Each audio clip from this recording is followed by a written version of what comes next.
The agenda for this evening, I'm going to talk about some evaluation methods. I'm going to focus on one. I can talk about what kind of way you can give a good evaluation. And what is important, how is an evaluation build up, and then some tips. Let's go to the basic part of an evaluation. Important is realize if I give an evaluation, it's my opinion. If you give an evaluation, it's your opinion. And I can just listen to it and say, okay, thank you, it was helpful, or thank you, it was not helpful for me. That is the nicest thing about the evaluation. You have the choice to accept the evaluation, not to accept the evaluation. What's over there? It's the truth, according to me. Because nobody can give an objective evaluation. It's always the bias of myself, or you, or the person who's giving the evaluation. Okay, let's go to the evaluation methods. What we mostly see in, let's say, real life is the problem solving. So what's your problem? Can you tell me what your problem is? And try to cross-step in dialogue. Try to help him, to coach him. Another part is tell and listen. You tell what you think about it, and you listen what the person is saying about it. What you try to focus on is tell and sell. That means I'm going to say what my opinion is about your speech, or what you did today. And important is that the evaluation must be built up in such a way that the person is listening to you. That he just accepts that you're talking to him or her. And accept that you give some feedback. And that is the most difficult part. But if you know that technique, it's helpful for the rest of your life. Not only giving evaluation, let's say, in front of Toastmasters, but even in your professional life. If you have to talk with somebody and you have to coach him, you can say, I like this, that can be better, and please continue this way, etc. If you use the same technique in your professional life, you will give encouragement to your people as a leader or a manager. Okay, this evening I'm going to tell something about the sentence method. This is the famous method in Toastmasters. If you start to give an evaluation, we give what we call the sentence method. You start with, what I liked about your speech in the opening. It was so amazing. It caught my attention immediately. And if I'm the speaker and I hear that, I think, wow, you found something good, isn't it? Positive approach means you have immediate attention of the evaluatee. Important that is, an evaluation must always come with a kind of an improvement. Otherwise it's not an evaluation. Otherwise it's just a conversation. Important is, what can be improved? It needs something extra.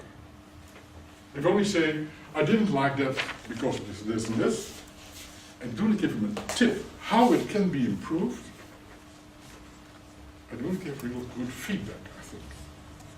So important is, if you give a point for improvement, help the person to give a tip how it can be improved. If, for instance, okay, I read your speech halfway, I think you lost your text halfway. Next time, just stand still and wait. Look to the audience and they come back to you. Rely on yourself.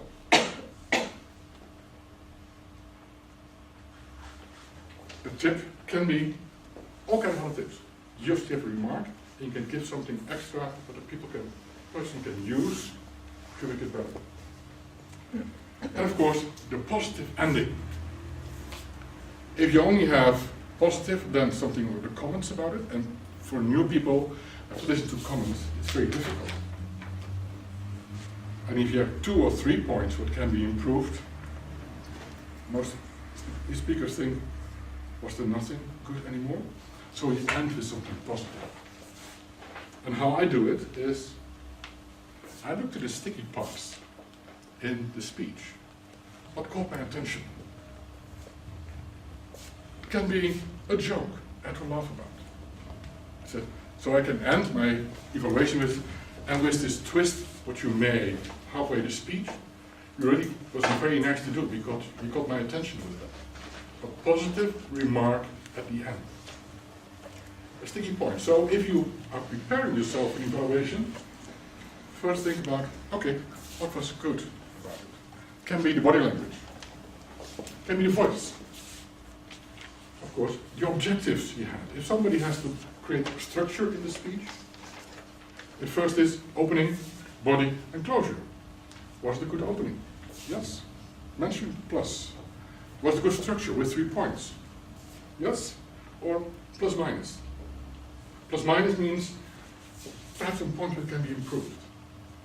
Was the closure catching for you? Okay, plus or minus, you can put it on. So you have to prepare yourself. So listening to the speech, not to the content, but what is important, how the person can improve himself next time he gives the speech again. And that's the purpose of an evaluation, to make people stronger, to make people better in speaking. And that's the purpose of Toastmasters. We help each other to become better speakers. Okay, I give some tips for you. Before you can evaluate a person, in Toastmasters we have these objectives. We have 10 projects. Each project has certain objectives.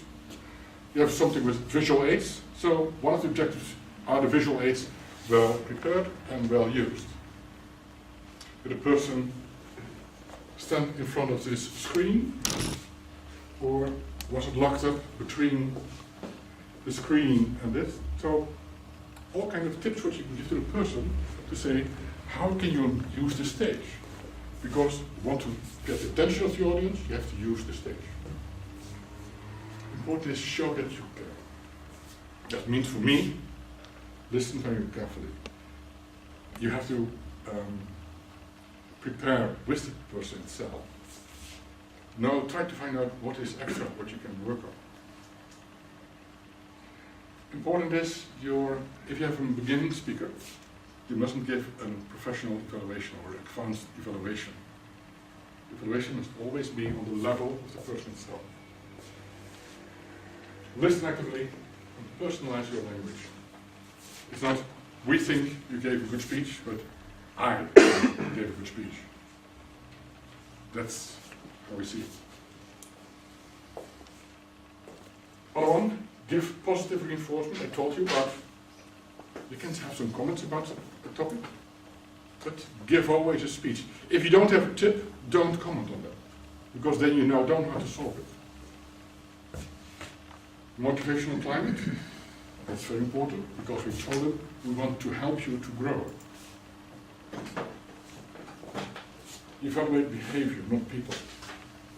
Some people try to evaluate the person itself, the way how the speech is given, or something like that. There's some personal relationship. Try to avoid that. You try to improve your skills, not your person.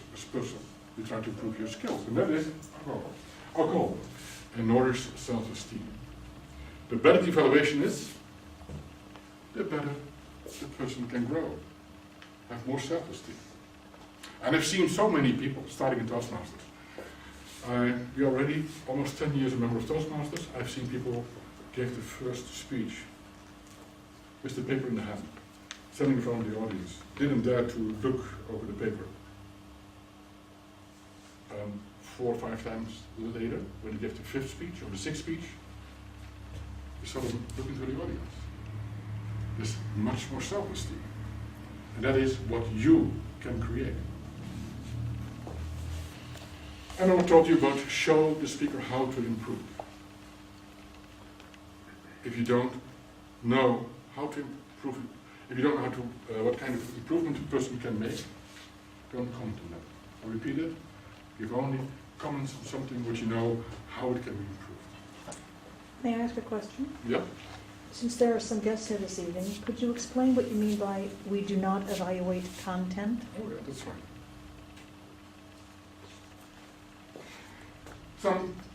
The benefit of Toastmasters is, I love it, because I hear all kinds of speeches of people about all kinds of topics.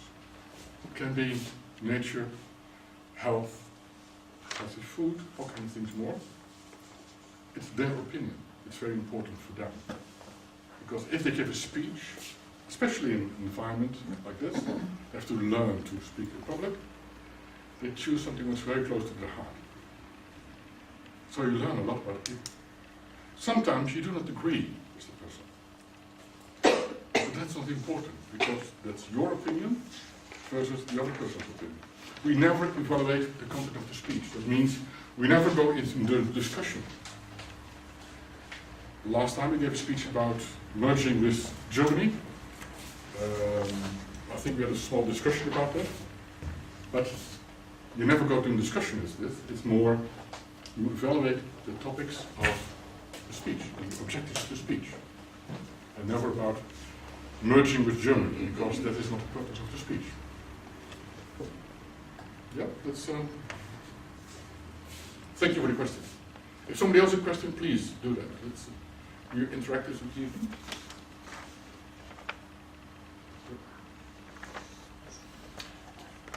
If we talk about evaluations, we have two people, two persons, the speaker and the evaluator. And they both have a role. The speaker helps the evaluator to prepare. How? Before the meeting starts, they come together, or they call each other and say, okay, this is important for me. Can you look to this point? These are my objectives for the speech.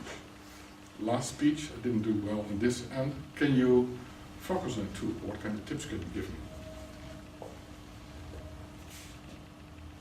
So the speaker makes clear what his goals are, the objectives. Okay, then the evaluator has to prepare himself too. He knows his objectives, he can make some notes on a piece of paper, and he's going to see what is really important for the other person. And the evaluator listens and evaluates. He's observed the person, like he's standing in front of the audience. The content, not the specific political part, but how's the structure made up? How the delivery made up? And personal reaction of the audience. If you want to give a humorous speech, and the audience doesn't react, perhaps you can give them a tip how you can improve it. I had it once, I will never forget it, on a Christmas evening. All we had to assign, we were assigned to give speeches about Christmas, and somebody gave a speech about paganism. And I saw people in the audience doing, what is this, on Christmas Eve, and then you have speeches about paganism. I think important as a speaker to know who your audience is, and what kind of evening it is. And then, of course, this evaluator prepares the evaluation and presents the evaluation. The speaker just listens, and that's important too, because the speaker decides whether how to act on those tips. You don't have to do it, because it's your choice. I know one of our members said, I have difficulties with using the space. You can always tell me I'm not using the space, fine. Well, I will not use the space, I give the speech and stand in front of the audience and do it this way. That was her choice. No right or wrong. And the speaker prepares to change. And important too is, and that's the interaction between the two people. I think it will be helpful if the speaker say in the conversation afterwards, it was an helpful evaluation. It helped me really to make my next speech better. It's an interaction between two people because we are not professional evaluators, we all learn to evaluate. That is what we do. We help each other to improve. So even the evaluator is not professional, it's just a person, a normal member, and he has to learn to evaluate too. And who can better evaluate the evaluator? The speaker. This helped him to improve, give some tips, etc. Can I add two things to that previous slide? As the evaluator, you always have more to say than you have time for. Yeah. So after the speech, I personally always go to the speaker and basically do the evaluation all over again, but then with all the stuff I had left out in my evaluation. And the second important one is fill in the manual. Oh, okay. I haven't mentioned it, but for me it's obvious, and for me it's obvious. Normally we have the manual, the speaker's manual, and each project has in the end an extra page with an evaluation. Besides the oral evaluation in front of the audience, after the meeting, the speaker and the evaluator meet each other and kind of talk about the objectives, the evaluation, they filled in the evaluation, the back of the manual, talk about it, try to improve each other. So it's not only the evaluation in front of the audience, it's the evaluation after the meeting too. So before the meeting, during the meeting, and after the meeting. Some listening tips. Look to the speaker. It helps you. And because if you're looking to the speaker, you're focused. And you can look to how you're using the space. It's important that there's eye contact over there. It's important, those kind of things is very important for the evaluator to listen. It's nice if the speaker knows that somebody in the audience is making notes. Yes, he or she is evaluating. So somebody is judging, no, it's not judging, evaluating. Some people are nervous about it. Try to mirror it. Listen to it, look to the person, try to mirror the feelings. If he's smiling, smile too, because it gives you more confidence. Find your triggers. That's the most difficult part in the speech. Find your keywords in the speech where you can think, that's what I can use during the evaluation. Because perhaps you have only 10 minutes to prepare the evaluation. And at the same time, the meeting continues. Write down some words, a joke, something to laugh about, or something to say, oh, that has to be done different. Write it down. Next to the other objectives. And then your evaluation. What did you like? Oh, sorry. That's the positive part. You start, what did you like? What did you like about your speech? I like your opening, or I like your closure. Or how do you handle that problem? That's very, very nice. It's gives the positive beginning. What's the potential? Potential means a path for improvement and how it can be improved. Or workable areas. You have to be careful. Don't try to stand too much next to the beamer. Try to make it more, give yourself more space. And a positive ending. And that, I call that the sticky part. What do you have to laugh about, or what is really nice part in your speech you think, I want to bring it back to the end. So you start with something positive, you have some comments, and the sticky part is, you always remember it. Some extra tips. This is how you can say on several ways the same thing. Here are some tips what you can use about you should use more vocal variety. That's a possible way to say it. Or you can say you can grab the attention of the audience if you use more volume. Yeah, that's here. Now this is the last one. Your gestures are perfect for radio. That's a really nice one. I think you can described a little bit different way. There's all kind of tricks and tips for an evaluation. And what we're going to do this evening, we're going to try it. Really. We have 3 speeches this evening. The first speech will be in group evaluation. What we're going to do is, after the speech, we're going to use the sandwich method. I'm first going to ask you, what was your opening? What would be your opening? You can just try to give an opening. And then we're going to do the second part. What is a positive remark what you have for it? What can be improved and how can it be improved? And the last part, mostly the most difficult part for most people, a nice closure. This evening we have Dana. She is giving a second speech. That's from the Competent Communicator Manual. Organize your speech. That means there is an opening, body, and a closure. And her title is How to Stay Slim with Zero Effort. Dana, can I ask you to come forward?